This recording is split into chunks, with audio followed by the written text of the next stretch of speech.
ರಾಜಿ ಪಂಚಮಿ ಹಬ್ಬ ಬಂತು ತಂಬಿಟ್ಟಿನ ಉಂಡಿ ಮಾಡಪ್ಪಿ.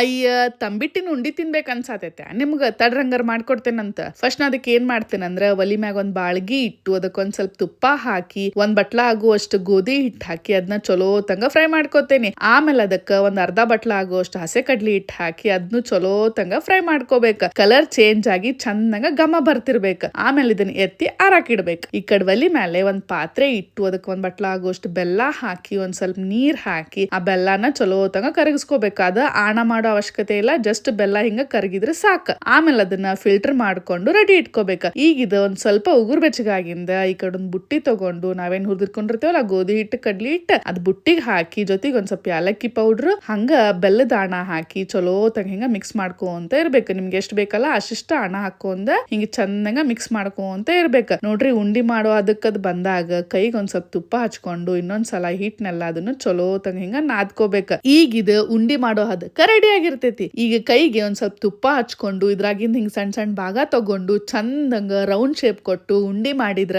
ಮಸ್ತ್ ಅನ್ನು ರುಚಿ ರುಚಿ ಆಗಿರೋ ತಂಬಿಟ್ಟಿನ ಉಂಡಿ ರೆಡಿ ಅಕ್ಕಾವ. ಬರ್ರಿ ತಗೋರಿ ತಿನ್ರಿ, ಹೆಂಗಾಗ್ಯಾವಂತ ರುಚಿ ನೋಡಿ ಹೇಳ್ರಿ.